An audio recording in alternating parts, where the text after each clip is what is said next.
Before going into who I declare to be the winner of Best Martial Arts Anime and Manga, we should do a brief background of the man making this video to give me some credibility on this topic, as well as maybe give people a better vision of the concept of heart and soul. Before I even came to this country, as a wee little 40-year-old, I've had a fascination with martial arts. Granted, at that age, I just wanted to know how to do flying killer death attacks and use them against monsters, but still, this fascination slowly turned into a love. It wasn't until I was 14 years old that certain events that happened in my life all accumulated and made me decide to follow in the path of the martial artist. I knew what I wanted, or at least as much as a 14-year-old could know. I didn't want to do tournaments or compete for many colored belts. I didn't yet know what the soul of a martial artist was, but I could at least make out what it wasn't.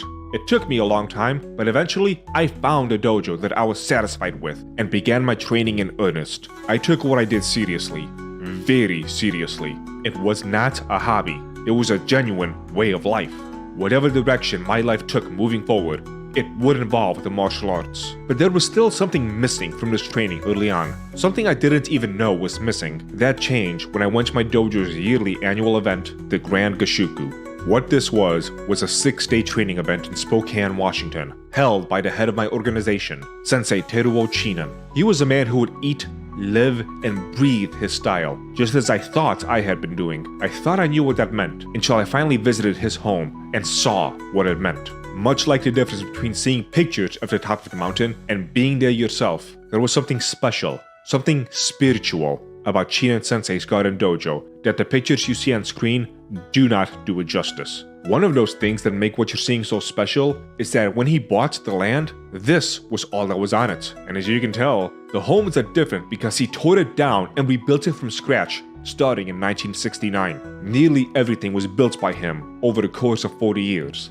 Every tree he planted, every stone he placed. He had built himself a separate private dojo, a tea house, a sauna. It was my first real look into the concept that the martial arts were not just about punches and kicks. And while you would train in earnest to defeat the opponents, that was not the end goal. This man had built his entire home around his spiritual and martial discipline. My only focus at that age was to be able to defeat every person I would fight. But what would that matter if those fights crippled me to the point where I could never practice again?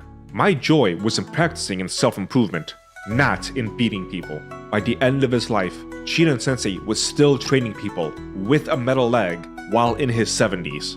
That was the life I wanted. I didn't want some miserable life where the point of my work was so that I could retire and then be old. I wanted my life to be one where the concept of retirement was pointless, because even with the freedom to do whatever I wanted to do, I would still be doing the same things. While sticking with this dojo, I would also, to various extents, expand into other styles, from Kendo and Tai Chi to Muay Thai and Jiu-Jitsu.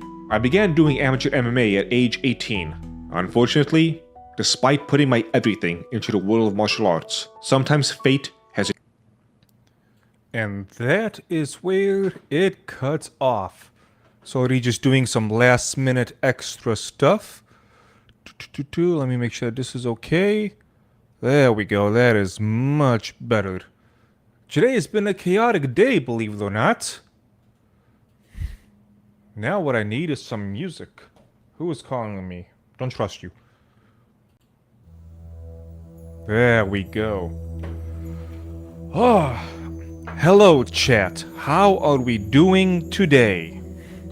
How are we doing today? Probably, actually don't answer that one. Don't answer that, of how you're doing today. A quick primer before the fun begins. So yes, at the end of the stream, at the end is when I'll talk about all the shenanigans going on today. Obviously, I did not plan the way things were going on, and not just today, but for the past week. But I want to focus on that, and I realize that by the nature of how I plan to talk about things, it's gonna flow into it anyway. And when it's long enough, hopefully YouTube doesn't notice as much, and that's when I feel more comfortable talking about the things I wish to talk about. A couple of other little primers. I'm trying to raise some funds. There's a couple of things that need to be done. Number one, I got a tooth that needs to come out. It needed to come out about 4 years ago, and now it's kind of reached my limit with that. And two, I need to get me some weaponry. So, if you wish to support somebody exercising the Second Amendment and bearing arms, well, you have means. Thank you, Shadowview, for becoming a member. See, that's one way. You become a member and go to the website, donate, buy yourself some tea, coffee, anything along those lines. Also, let me know if the music is too loud. I didn't think about that, but it should be fine. So we will cover all of that fun stuff when the time comes. In the meantime, so the point of this live stream, the original point, was 2 people in my life. I mean, obviously it's more than 2 have affected my life, but 2 in particular that ended up dying, one on the 9th and one on the 11th. So every September 9th, 10th, and 11th, in my own way, I celebrate the memory. 2 years ago I did a live stream about it, and it was extremely depressing.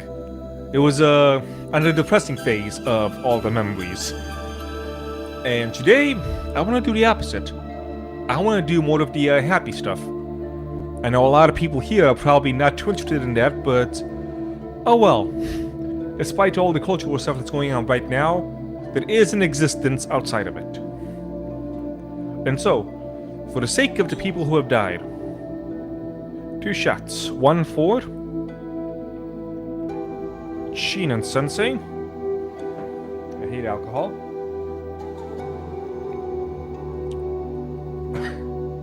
Yeah. The reason I do this is because normally I don't drink. But both of them wish they could drink with me. But I always refused. So I never got that opportunity with them. So every year, I do it for them. Because now they're looking down, looking at my pained face as I take this stuff, and they are smiling and they are laughing.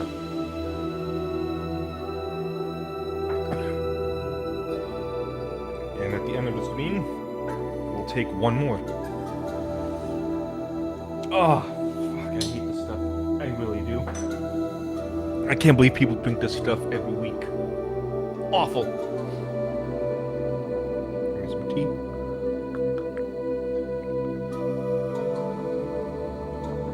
Much better. And as I talk, if people have any questions about anything, just put it in the comments. I will hopefully see it. My eyes will probably be going all over the place as I go back to memory lane and think about all the various fun things that have happened. First, real quick, let me pull something up.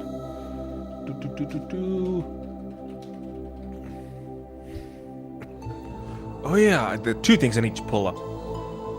I am the most prepared Teaman that you will ever find. Perfect. Okay, I got that. Images. Which one are we going to go with?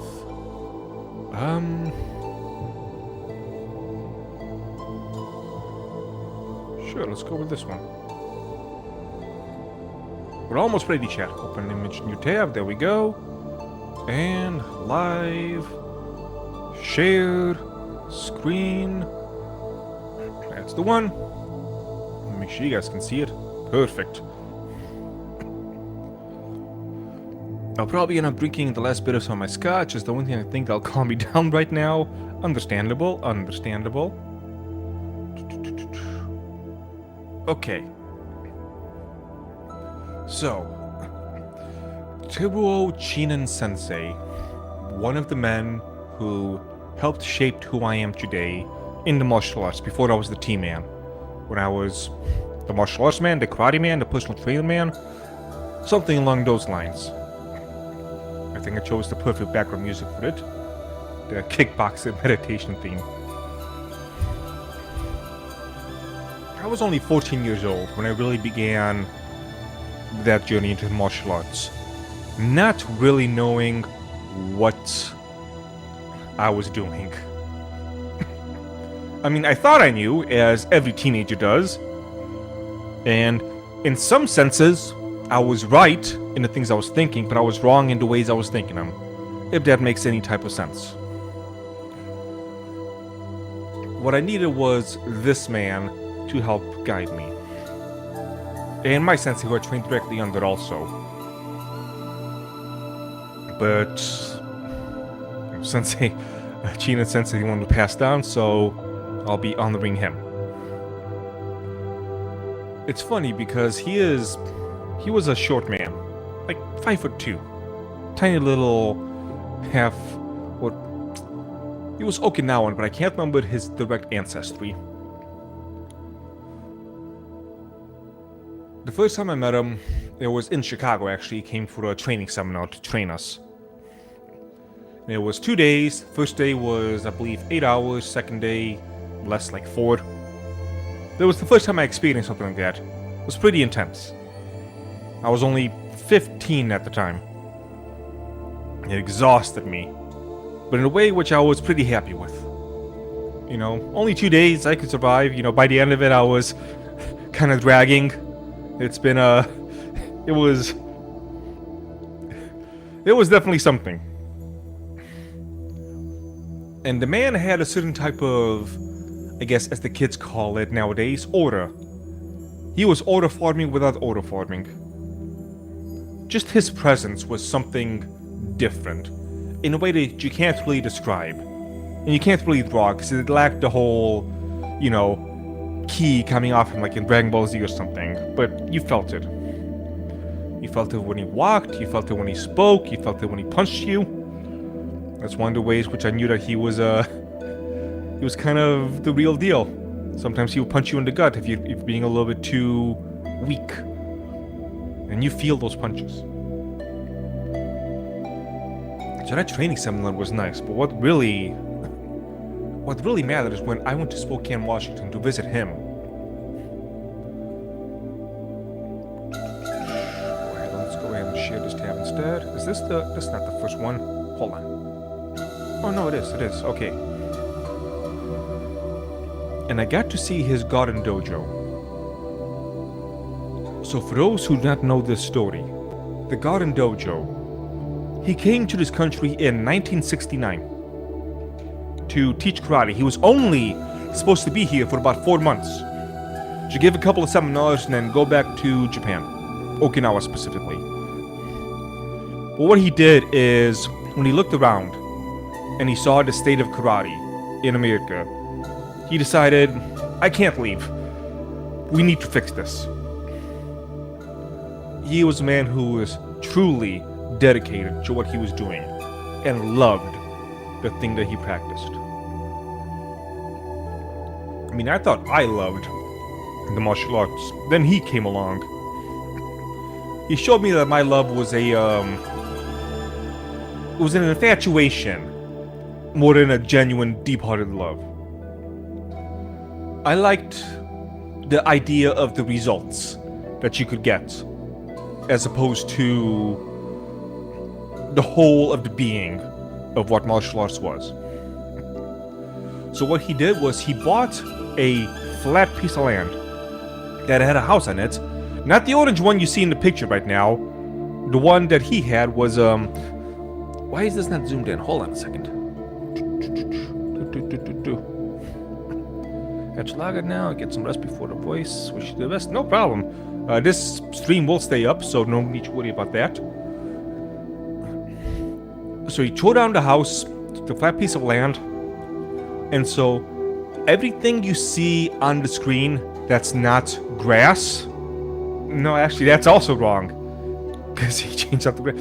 Every single thing that you see on the screen right now, every bit of it, even the grass, he built from the ground up.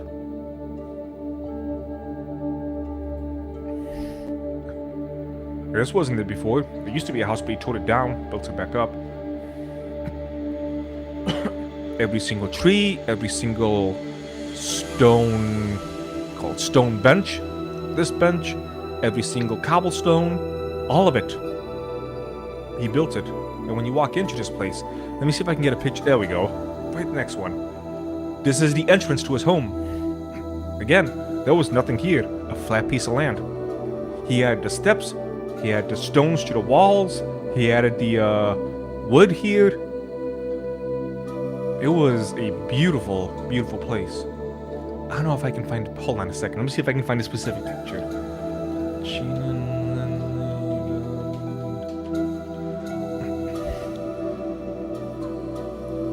Like, I want to show what type of man that he was, so maybe you guys can get a better idea of where I got it from. But the chance of me finding the picture is slim. Let's see. Looking. No, it's not gonna be here. It was a long shot.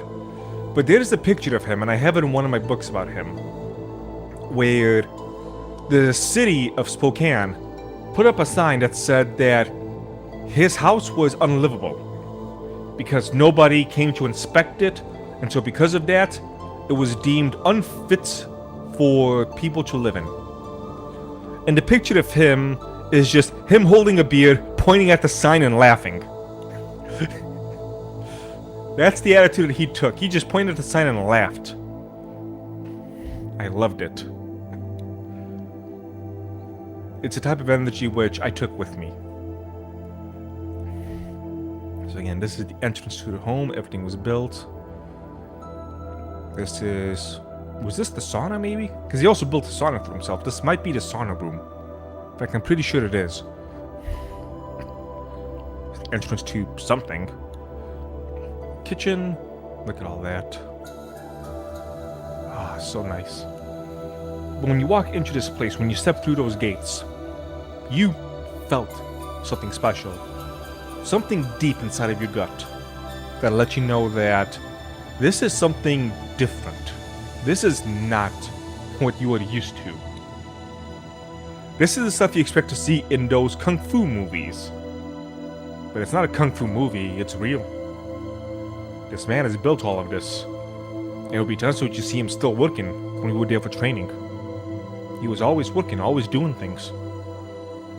And he slowed down a little bit after he lost his leg, which we'll get into that a little bit later. But you know, he just kept going at it. That is amazing. And that's when I realized that that is the type of life I wanted. Not a life in which you retire from something so you can go do something else.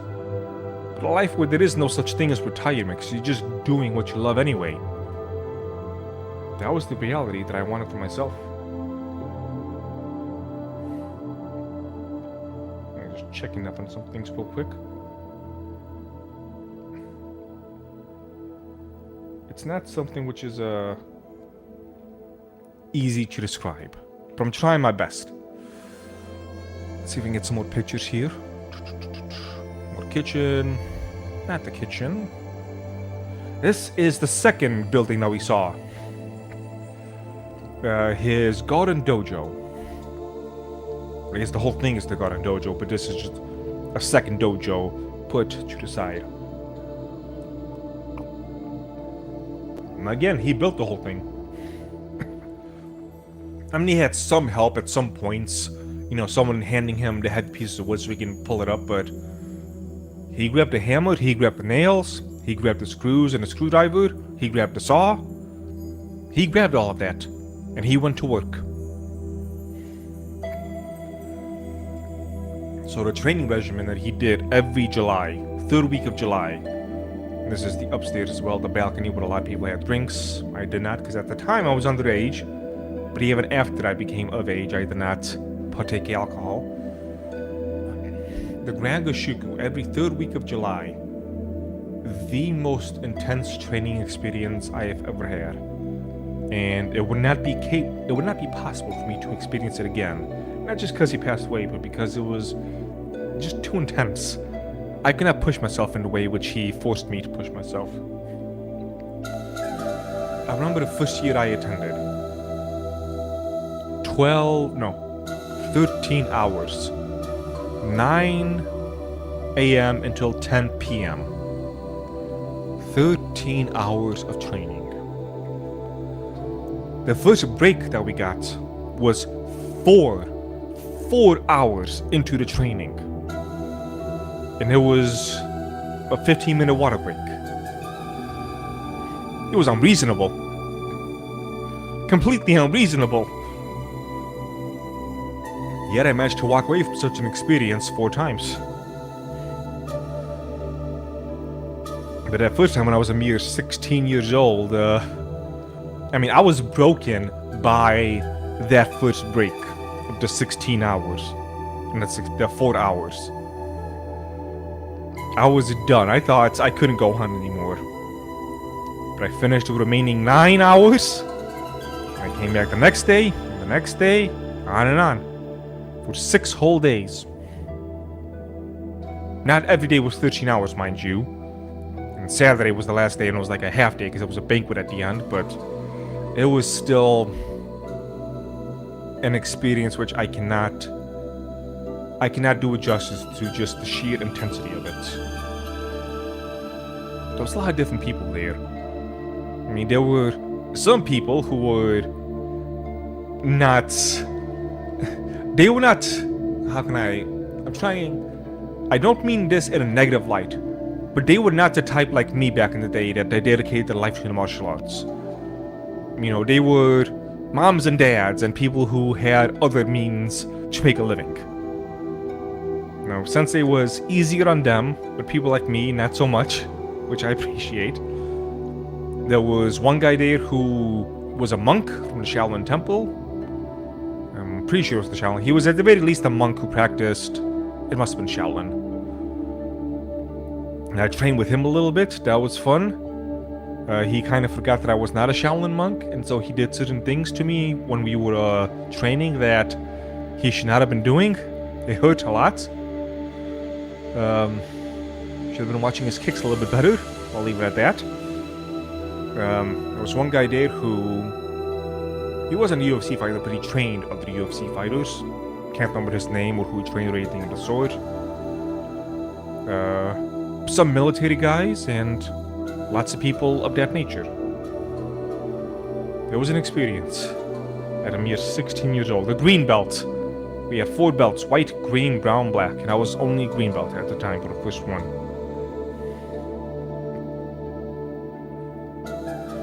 Sometimes Sensei would stop and tell us stories. Either of him growing up in Okinawa, things that were going on just after the war, some of the places he went to train people, because he traveled all over the world. He traveled to Ukraine, to South America, obviously Japan, various places to teach or demonstrate or do other things to promote Goju-Ryu, which was the style that we practiced. It was amazing to see a man do all of this stuff. And it guided me to what I wanted to do. A life in which you don't need to retire from. Let's see what other pictures we got. Some bathroom stuff, more bathrooms. Some garage. Posted, I don't know what this is, but keep out. Again, just more layers, more levels, more places to walk, to enjoy nature. Just feel everything that was going on.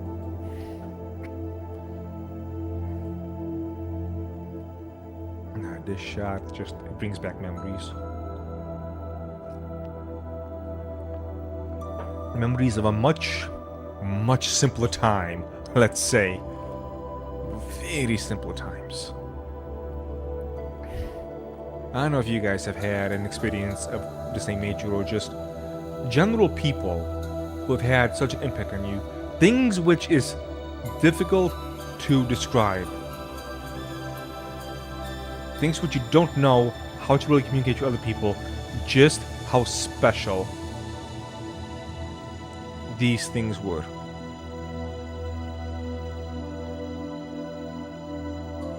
Does that make sense? I'm trying my best to make it make sense, but again, it's hard to put into words.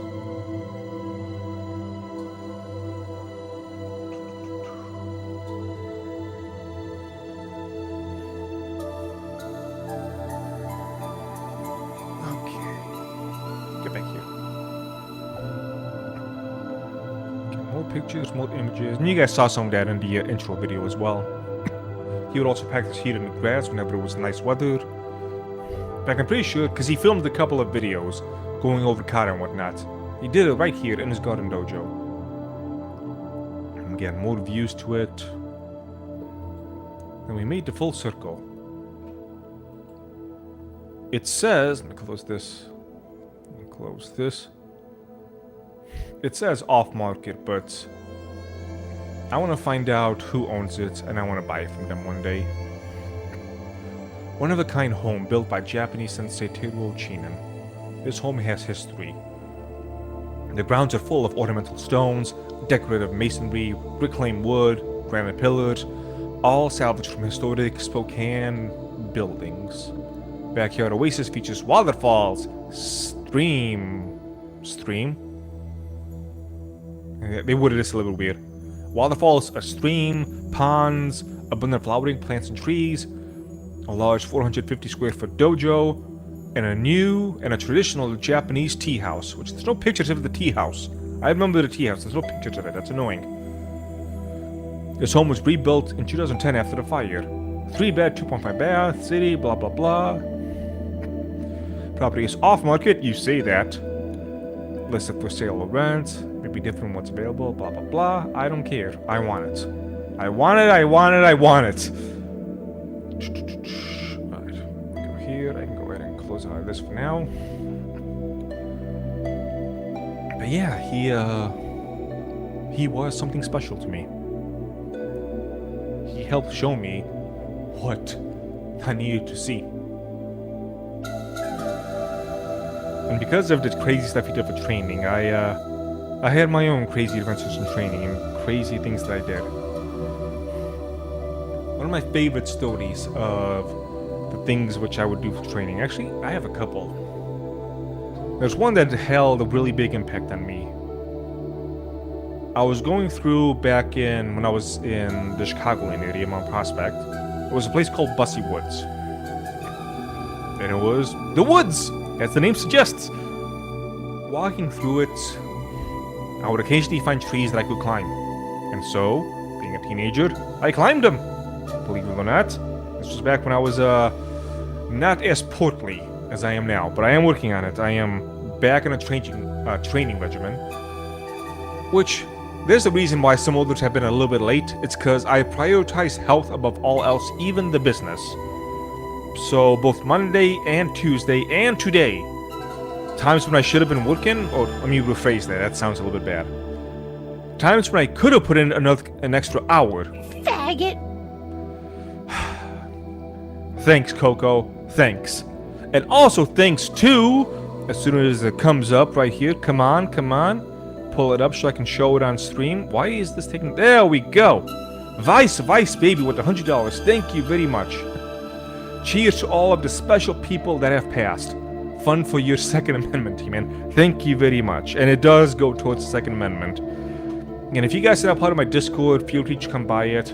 I am very open and talk a lot about the things which I am doing. You get a lot of behind the scenes pictures of what goes on with the team, man. There are some secrets, but not as much as most others. Thank you very much, Vice baby. So, what was I talking about? Damn it. Oh yeah, walking through Bussy Woods, climbing trees. There was one day which I was feeling particularly, let's say, spiritual, I guess is a good way of putting it. I was really in the zone. I climbed this one tree particularly high. We're talking at least 100 feet off the ground. Really, really high. Probably even higher.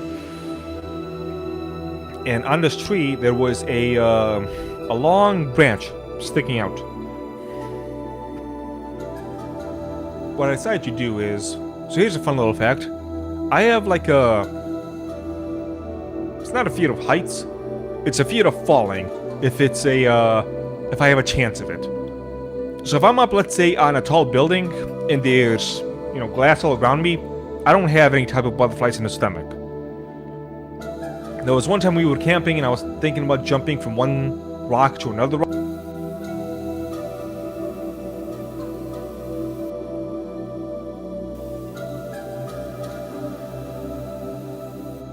Okay, and we're back. The mic decided to randomly cut out. But luckily, I was looking at the screen, I saw it, it's just like, yeah, your thing is gone. Too bad. Thank you, Streamlabs. But we're back.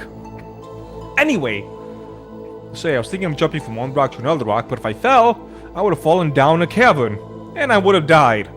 And so those butterflies crept in, even though it was an easy jump. A real easy jump. But I knew that about me. And so I was looking at this branch that went straight out. No other trees, no other branches around it. So if I fell, I fell.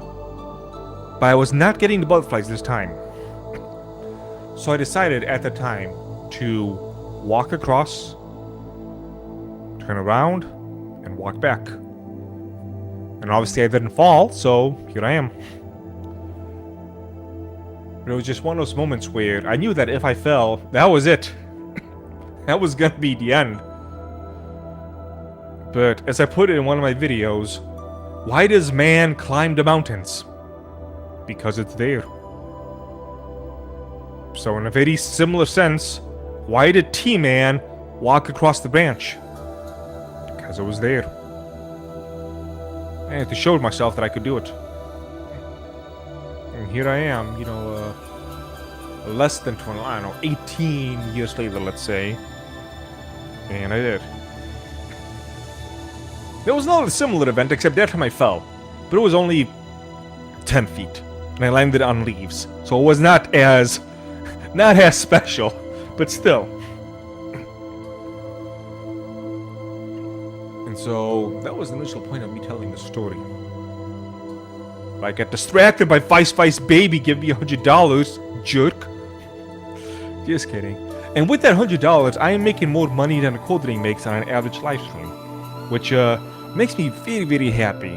Out of all the content creators out there, there's two specific that I actually wish to see fail, and Coldring is one of them. And so knowing that I have made at least 10 times as much as his average streams nowadays, it makes me happy. So, those types of experiences where you do it because it's there. Those type of things help shape me a lot as a kid. That's one of my favorite training stories. Another one is The Log, in which anytime I talk about The Log online, it would have to be all caps. So in 2007, my area of Chicago got hit with what were they called? Microbursts, I think was the name. Basically really small, really powerful storms, damn near hurricane strength levels. Trees were torn apart, solar power poles. It was a huge mess. Things got broken everywhere. So for those who don't know, with the power pole, or electric pole, I'm thinking of Goku right now, with an electric pole, when it goes into the ground, it gets thicker as it goes down. For some reason, the cleanup crew, they left a giant section, maybe about 5'6", 5 foot. No, you can distract me. The moment is past. Distract me all you want. Everybody else, distract me as much as you can. Each distraction equals me getting closer to buying myself some pew-pews. So they left this 5.5 foot giant slab of wood. And they left it on the side of the road for months. Me and my best friend, we would go for walks down Cottonwood Lane. Like 3 to 5 times a week. It was very special. Special to me at least, and I'm sure it was special to him. But it's one of those things which I can't remember a single thing that happened, but I remember the whole thing. You know what I mean? Like, it's one of those things where I would kill millions to make sure that that memory never leaves my head. Weird way of putting it, but okay. Kind of fits the theme of what's been going on today. So, they left this thing on the side of the road, and it was heavy. Really heavy. I mean, they had to hold up power poles that sway in the wind and everything. And they should be able to take hits from cars without toppling over.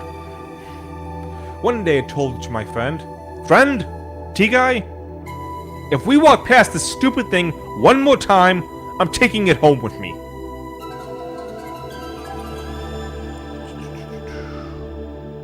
Good evening, Clarence. Thank you for joining us.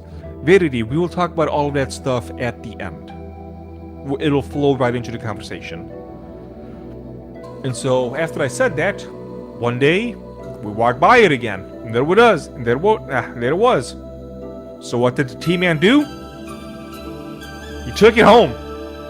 This giant, heavy thing. Probably the whole thing was gonna be like 275 pounds. I don't know. Heavy. It was heavy. But again, she rolled the thing home.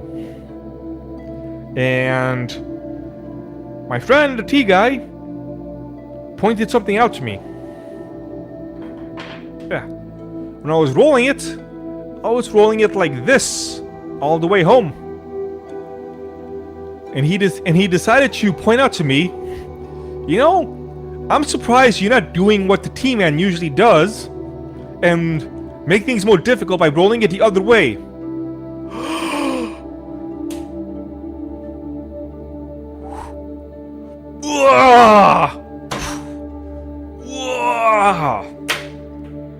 Note, it is the middle of the night. Your website sucks last time I checked. Pippa, fuck you! Thank you, Vice Baby. Distraction purpose, I will take the distraction. Thank you very much. And no thanks to Pippa. Damn it, woman. Leave me alone. So I began to roll it the long way. Note, it is the middle of the night. And every time this heavy piece of wood hits the floor, I mean, it was just a road. It was just a basic road. Every time it would fall. Smacks? I mean, buildings would shake from this thing. That FU came from the soul. Because I know she's right, but it's better than what it was before when she said that. So yeah, I began taking this thing home the long way. Surprisingly, no one called the cops. No police showed up. Back to the honey lemon ginger tea. Good. But I needed breaks from time to time to do this thing. Occasionally he tried to take over as well, but he wasn't as strong as the Teaman back in the day. So he wasn't able to do it as much as me. But the rest of that week, I was in pain. So I was basically doing deadlifts for like 2 hours with this thing. And so my inner thighs hurt, chat. They were in pain. But it was worth it because, 17 years later, I get to keep telling the story. And it always makes me happy every time I tell it. And again, Chinen Sensei and Gojiru, they were part of the reasons why I became the way I was with training. They showed me the path to focused insanity. Let's see.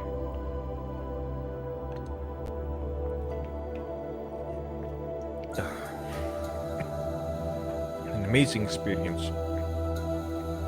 There's other experiences which I've had as well. Which, here's a funny little thing. The previous story about me walking across that branch, that is a story which I'm actually putting into one of my stories, the ones which I have, to some extent, written down. And that'll be something that happens in the early episodes of one of the main characters. And it's just one of those things which I gotta take from real life, because it matches perfectly with what's going on with him. But there's other things in which I don't really know how to describe or how to put into words. I'll try my best, and I'll probably sound like not a raving lunatic, but maybe I'll sound insane, maybe I'll sound boring, I don't know. But you know what, this stream is more about me. It's more about me, so deal with it. The Teaman way, push-ups, sit-ups, plenty of juice. Gotta do boring adult stuff, peace out. No problem, the stream will be here when you come back. Or later on. Plenty of hot Teaman teas. I did a little bit more than push-ups and sit-ups, as the log says. But here is one of those events that it's difficult to put into words, but it happened, and this is more about me, so I'm just gonna tell it. finishing up a training session. Went on for about 2 hours. This was in 2007. 2 hours, only a couple breaks here and there. I had a notebook back in the day where I wrote down lots of notes about the thoughts I was having about training, about fighting, martial arts, things that would come to mind. I would have 2 notebooks actually. One for the stuff I was reading, and whenever a note came up that I felt like I should memorize, I wrote it down in notebook 1, and when insights came from when I was training, write it down in notebook 2. And those notebooks got wet and destroyed. And since then, I've had a thing about writing notes and notebooks and whatnot, unfortunately. I kind of wanted to do it again, but PTSD. I hope your day's going well. It's going. I'll leave it to everyone else to decide how the day is going. So, training 2 hours, over 2 hours, I don't know exactly how long. And did a lot. I was feeling good, I was feeling ready, energy was up, and so I was pushing myself. Really, really hard. At some point, probably in the beginning, I used to wear a weighted clothing. I got inspired by, who else? Goku in Dragon Ball Z! So, weighted vest, weighted ankle weights. The vest was 40 pounds, ankle weights 20 pounds each foot, and 3 to 5 pounds on the arms. And training with that, but not too long because my body can only take so much. But it exhausts you. It really, really exhausts you. I really took things to the extreme, chat. I did. But by the end of it, just breathing hard, exhausted, and I ended it by falling to the ground on my back. Just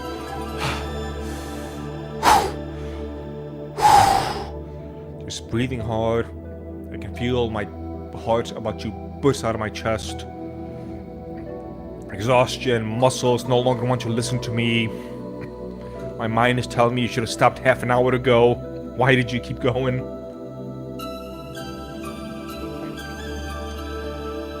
This music was not playing, but it fits the mood well.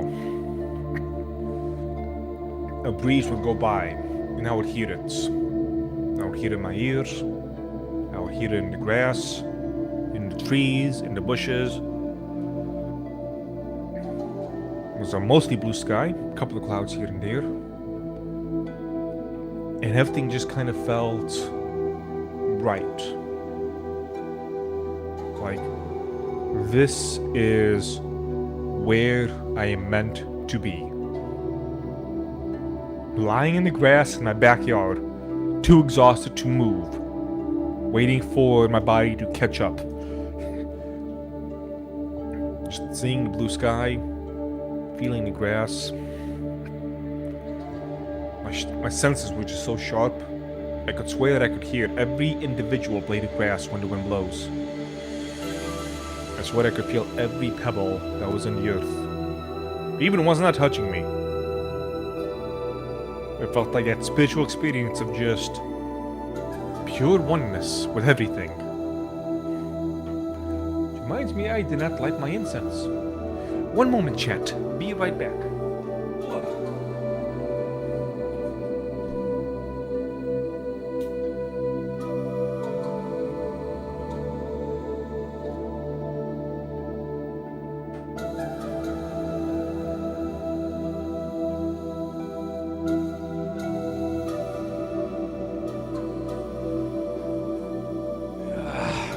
And I have returned.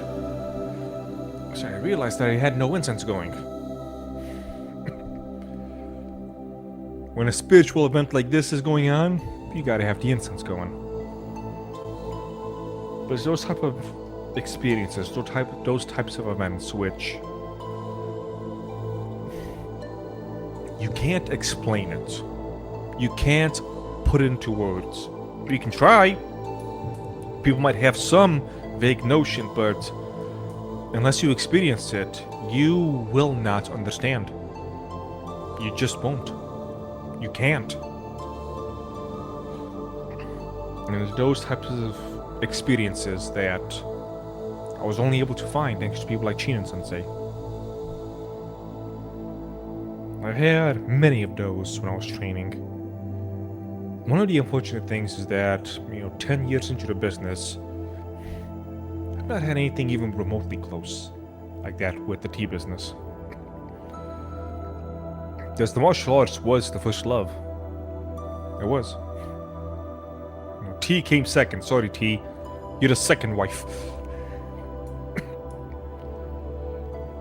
Yeah, I don't know if it ever will because it's different. I mean, hell, when I started this business, the original purpose of the business was to fund those moments, to fund those experiences. And eventually, I came to realize that that's not going to happen anymore. And so I made it more of a focus, or at least tried to. It was 2018 when I decided I'm done with the personal training, I'm done with the martial arts. In the sense of it's no longer going to be, my main way of life. And so let's focus on the business. 2018, 2019, most of 2020 was like 99% everything else but the business. Driving for Uber and Lyft, doing Airbnb, things along those lines, just trying to make ends meet and pay for things. I think that's one of the problems that the past 10 years has had with the business compared to when I was doing martial arts. With the martial arts, I could feel the progress, I could see the progress that was being made in everything. And not just in my physical strength or technique, but also in my knowledge, in my training, and all this other stuff. And with the business, it feels like things have kind of come to a grinding halt, as it were. Not that there's been no progress, there's been no going forward, but nothing like it was in the past. Especially when I'm doing, like 12-hour days working for Uber or something back in the day.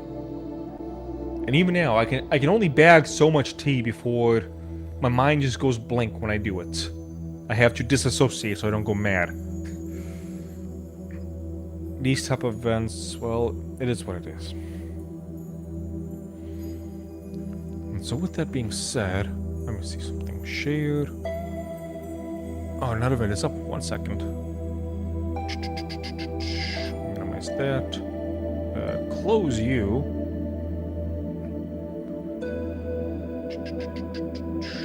Where? There you are. Okay, so would I be able to share screen? I can. Excellent.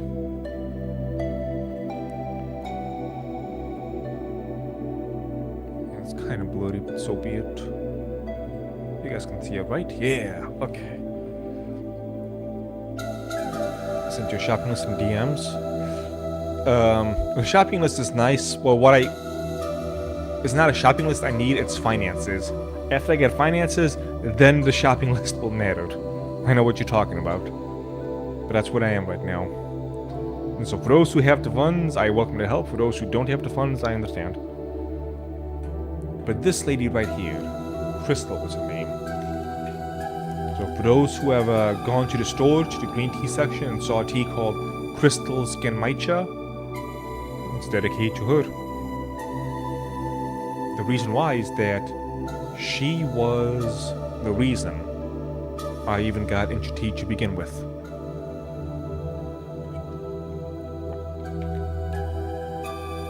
Music is a bit loud, I kind of figured. 1 second. Alright, that should be better. Thank you for letting me know. I was worried about that.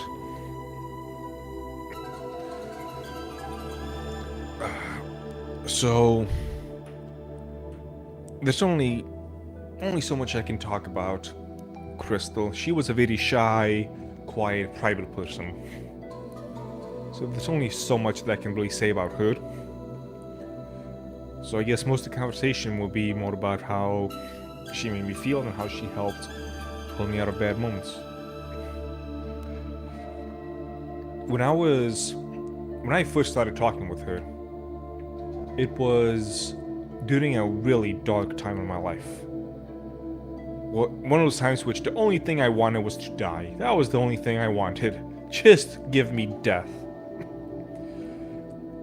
I stopped caring about the martial arts. I stopped caring about my spirituality stuff. I stopped caring about everything. And she was one of the people who helped pull me out of such a horrible place. Even without the tea, she was somebody who understood a lot of things which I thought, a lot of the ways of life that I had, because she followed a similar path. Not in the martial arts, but in other ways, which I no need to really get into. That's one of the things that kind of made us clash a little bit, where I was following the way of the martial artist, the way of the warrior. That meant I had no room for things like love. Of course, you know, teenager would think that. And she was in the same boat. Not with martial arts, but no time for the pesky love stuff. To give some context, despite how she looks here, and I do have some other pictures, one second. Let's see if I pull up.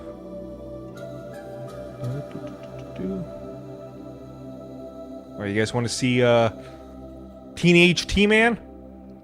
This would be what's junior high school, so 16-year-old Teaman. Let's go with that. 16-year-old Teaman. Can I share this one? Share screen window. That's the one. Share. There we go. 16-year-old Teaman. This was before the beard. Completely beardless. My hair was just coming in at this point. You know, in the early stages of growing it. You know, but despite, you know, how feminine she might look, you know, dainty, she was only 5'2". Tiny little thing. Make sure you guys can actually see it, yep. One of the best gifts that I got her, the one that she really loved, was I got her a battle axe. And she really enjoyed that battle axe. It was funny because everyone wanted her to just fully embrace the feminine side of everything. And in certain ways she did, yes. But she also embraced the side of her that made her happy to get a battle axe. My accent might be sounding a little bit awful. Battle axe. There we go. I heard it in my head. I'm like, I'm probably not saying that right. I'm saying it too fast. But yeah. So what type of person did Teaman find? Somebody who had those feminine charms and that heart full of love and whatnot, but also welcomed dangerous weaponry as a birthday gift. So what happened in 2006 is she got a job at a tea shop. Gala Tea it was called. No longer operational, unfortunately. One of the things that's really depressing is the very mall that the tea shop was in, the one that also held many childhood memories of not just me and her, but me and my other best friends who would go there often. It got completely torn down, and something else was built in its wake. Something that does not hold a candle to it, unfortunately. So, Ranhurst Mall, I never thought I would grieve for you as much as I do now. And at some point, I'm probably gonna go back to Illinois so I can experience some of those things one last time, and Ranhurst Mall will unfortunately not be one of them. Which is sad. But, so yeah, she began working at a tea shop. Originally, I was going there just to visit her. Now, my mom made tea growing up, but it was, you know, crappy store-bought tea, mostly just various herbs thrown together, nothing really too special. the very first tea that she had me try from the store was, as you might guess, Genmaicha. And it was through that Genmaicha that I had my very first experience, and I realized that, oh, there is something more to tea than I originally thought. And so I began to try more and more and more. I began to really like it. A couple of years down the line, I began to do my own little, not disastrous, but like mutacious mixes where I would just throw everything together and just hope it turned out okay. Usually it did. But you know, even back then, even like 15 years ago, Teaman was doing his crazy ass mixes. Though a lot less refined than how I do it now. But you gotta start somewhere. Yeah, I eventually began to bring my friends over. I had many friends, like my best friend, the tea guy, who also were not tea drinkers. Believe it or not, I was more forceful back then than I am now.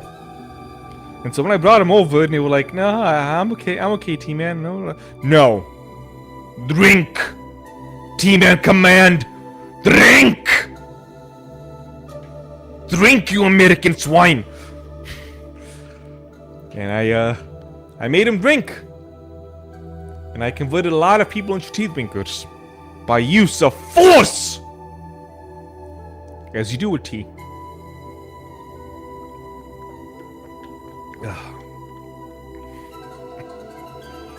So like I said, eventually I stopped going just for her, and I started going also for the tea.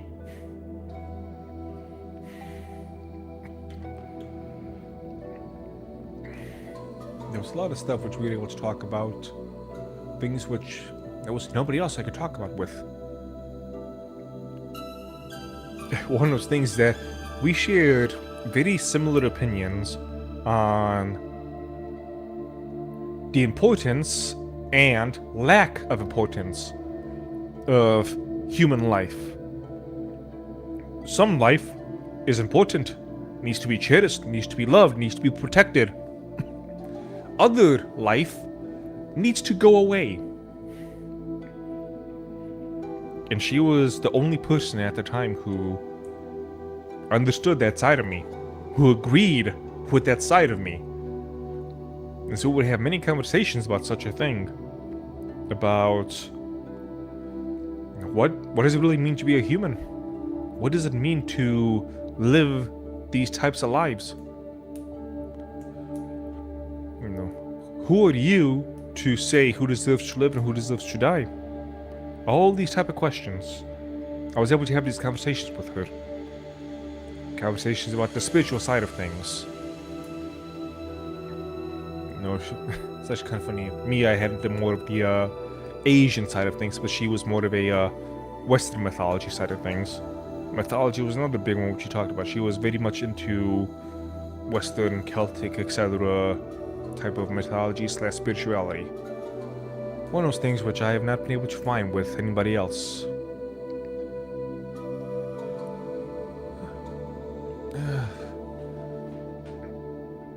No, she filled a part of me in which I did not realize that part was there until she was no longer there. And after that, that's when it was like a slow build-up of pain after she passed. And just slowly began to get worse and worse and worse.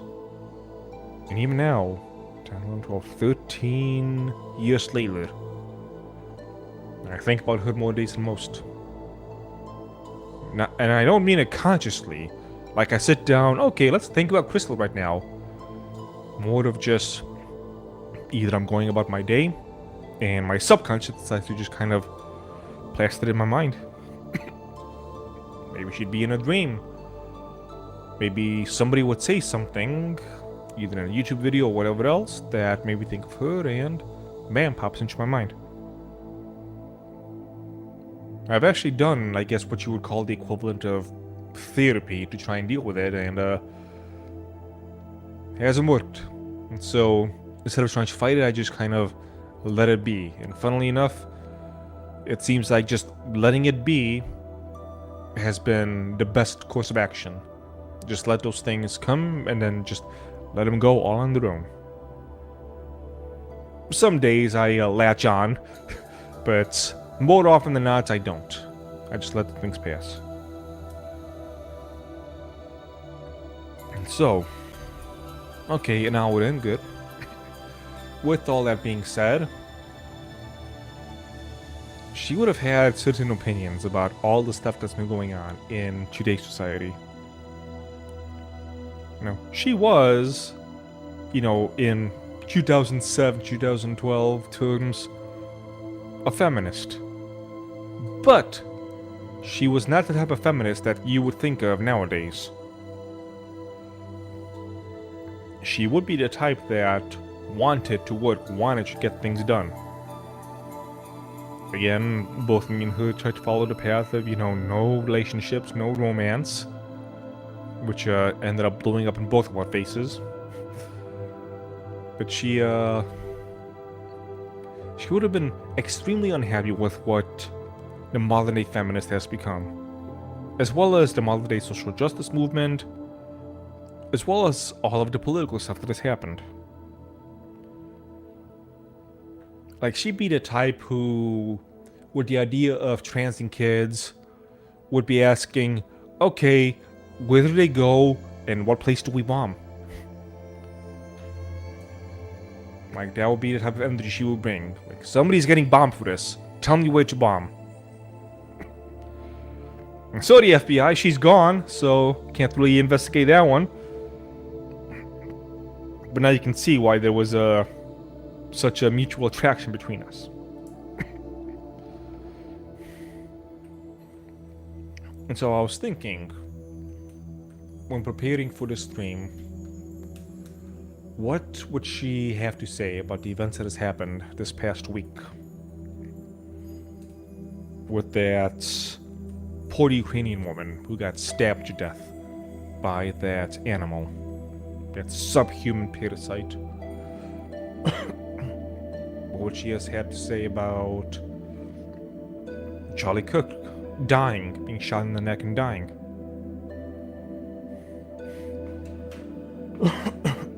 Let me see. Hold on. I'm trying to think what I can share and what I can't.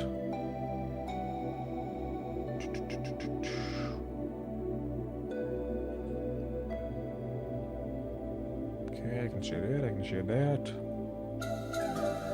Definitely want to keep this up. Oof, 1 second, chat. I forgot you to reply to this one. Okay. Close that. So here's a funny little story, actually, that I should be telling people. 1 second. Let me just look real quick. Get my notifications are blowing up.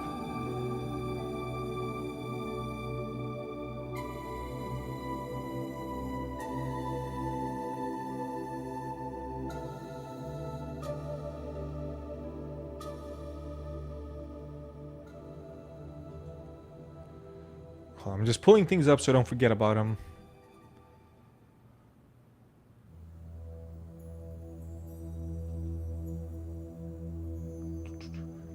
Blah, blah, blah, blah, blah, blah.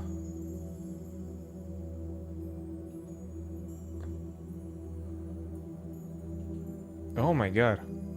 I really blew up on Twitter the past hour, didn't I? Holy crap. Finally I hit the end. Alright. Oh,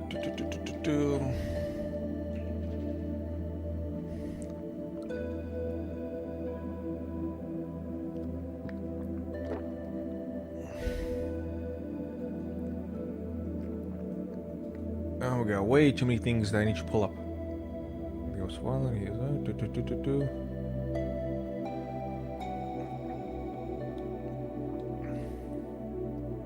Sorry, I know, dead air in the stream. Apologies. Give me more super chats, I'll fix it. Oh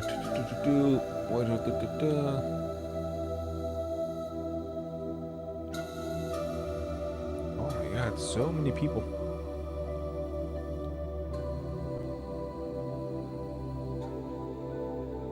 I can't reply to everybody. I've hit the point in the YouTube algorithm where replying to everybody is impossible. Okay. So this weird little thing where for Mr. Charlie Kirk, fun little fact, I met him once for about like 20 minutes or so when I was doing Uber. He needed a ride to his home, and so I did it. And so, how can I put this? It's really weird. Just that little bit of time, 7 years ago, that little itty bitty bit of time, made his death feel more impactful. I felt it more in my gut, seeing what happened.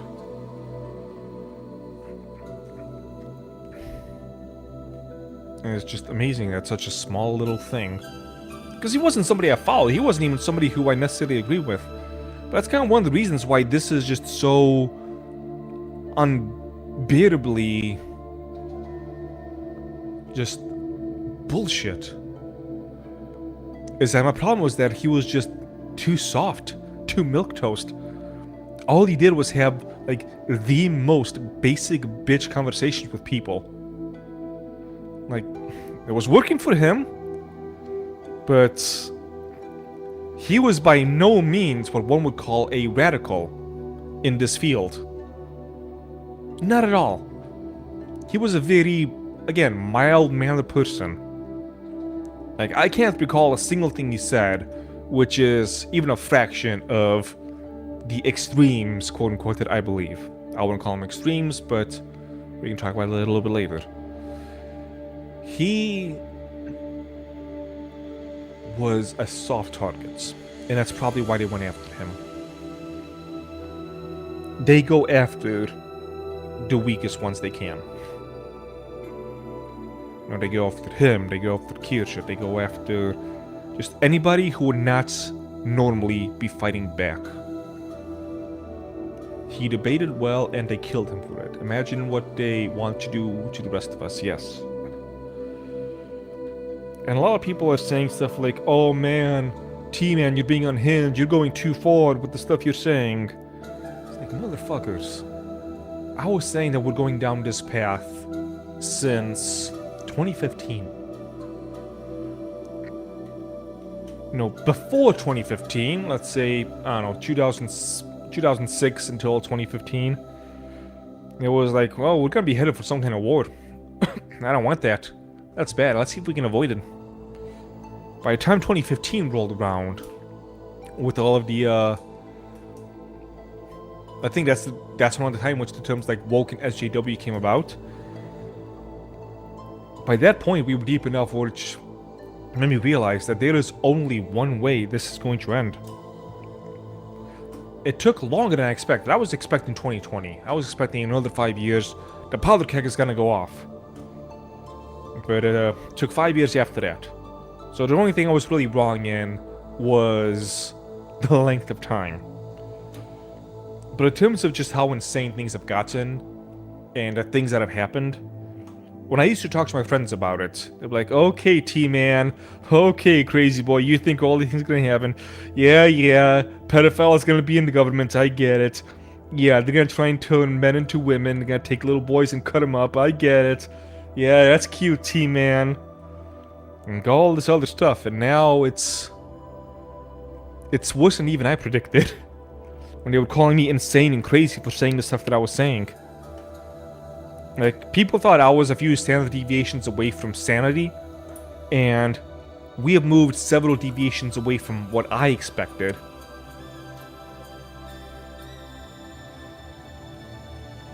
Honestly, the left had the option to lay low after November 2024, and they would have been left alone. Yes, I would not have wanted them to be left alone for all the things that they have done, but they could have had that opportunity. But they haven't. They keep pushing and pushing and pushing. And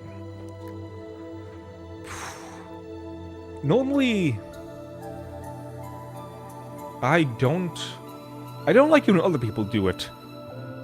But I'm gonna do it for myself. Give me a second.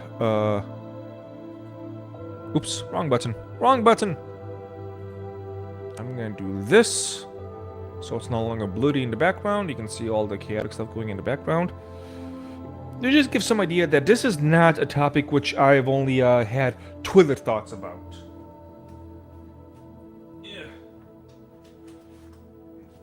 Now this is a topic in which I have had much reading about in various ways. Not just in terms of work, but basic strategy. You know, we got some of the classics, of course. To be fair, I don't think I finished this one. I don't even remember anymore.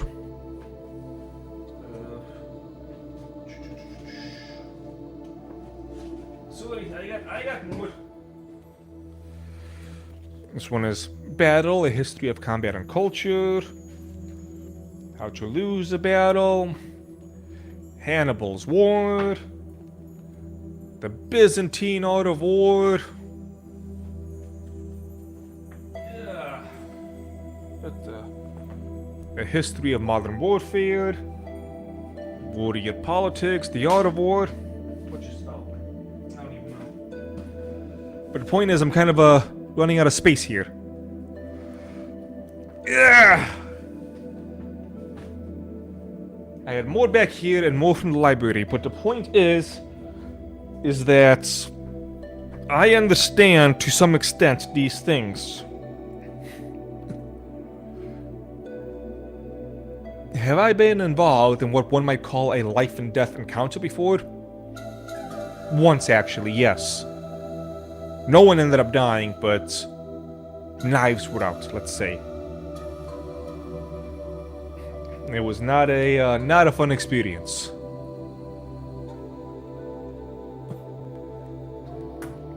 But the point is that this is something which I've thought about. I have trained for it, I guess, to a certain extent. I do have the 36 stratagems. It's also on my bookshelf. I just not pulled that one out. I kept the Chinese ones low because I know how people are. Mexican standoff? No! One of us did not have a knife. So it was not a Mexican standoff. It was a almost butchering.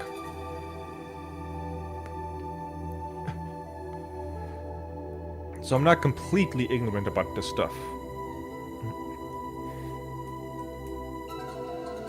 And so when there's people get on Twitter, it's like, hey man, you don't actually know about this stuff. It's like, I probably know more about it than you. I'm sorry that your Twitter knowledge makes you think that you can talk to me about this stuff.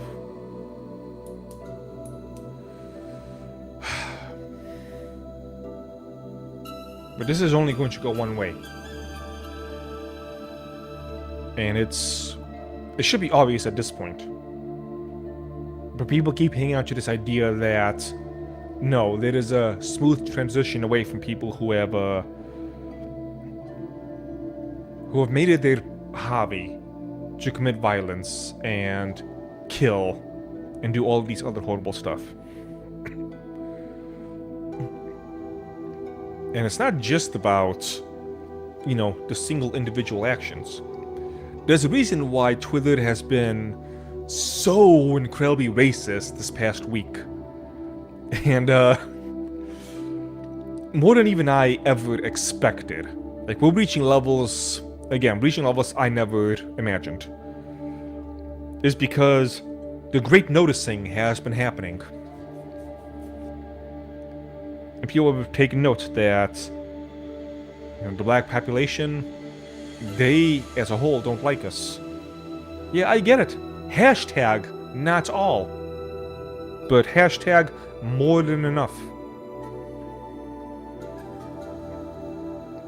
And I don't understand why people keep trying to pull the hashtag not all, as if the ones who are not going around and mindlessly stabbing people have much to worry about.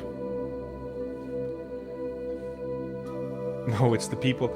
Like, when people saying that when Trump went into DC to clean up crime and take off all the killers, gangbangers, drug dealers. Were people like, no, Trump, you can't do that. Hashtag not all. Not all DC residents are like this. No. He did what needed to be done. And it got done. That's the most important thing. It got done. Only took like, what? A week? Not even? And now he's headed to Chicago to do the same thing. And people are just always afraid, like, oh no, you can't use violence. You can't use force. What if it escalates? What if it gets worse? They're already killing us. What's the next step?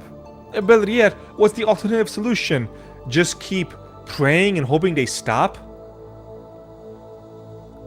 Is that what you guys want to do? Just sit around and hope that nothing bad ever happens again, even though it keeps happening? Once you start noticing, you never go back. That is correct. That is very much correct. Yes. Sometimes the only language these people understand is violence. Very well put. It's not a matter of what I want. It's a matter of what they understand.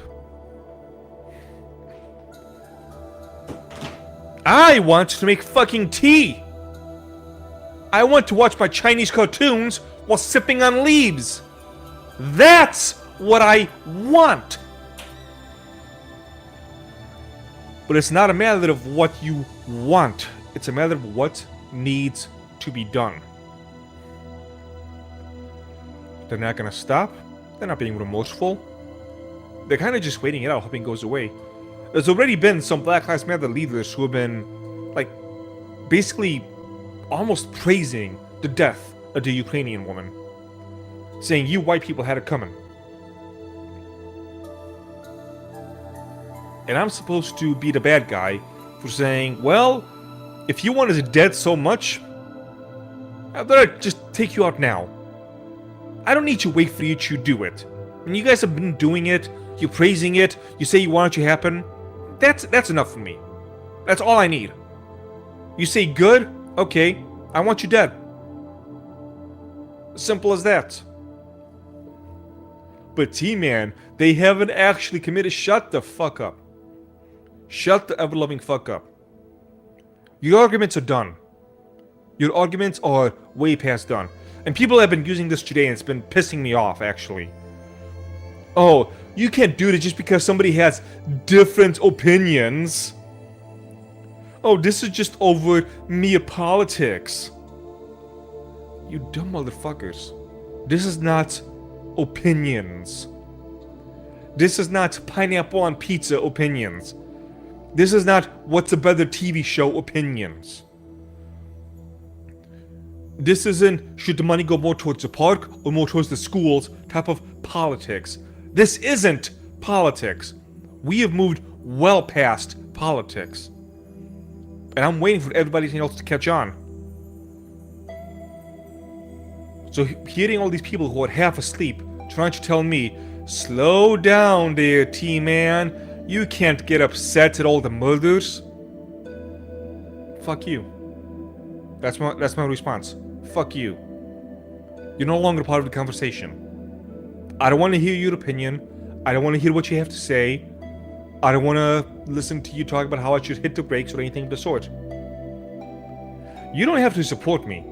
You don't have to be side by side with me. The only thing I ask, and this is something which I have said for many, many years now in many different formats. The only thing that I ask is that you don't get in my way. That's it. You don't have to support. You can even be vocally against. Just don't get in my way. Because if that killer, if he ends up in my sights, and you, Mr. Oh, it's just differing opinions, decide to put yourself in between me and him, my conscience is clear. And I will go through you to get to him. Simple as that. Scream at me on the silence all you want. But do not get in the way between me and him. Very simple, very straightforward. Because the time for this is coming. I just wanted to sip tea and watch my Chinese cartoons. But these people would not stop. So I ask again. Help fund arming the Teaman. Gotta buy me some weapons and some bullets. For self-defense or whatever. Buy some tea, donate, preferably donate, because most of that money goes towards that purpose. I'm gonna have to kind of cut it short because I can feel that pent-up rage kind of building up, and I don't want to say things I shouldn't, because I am still on Twitter. I am still on YouTube, and they are not as nice about these types of things. And I do have about 1 more hour worth of work to do.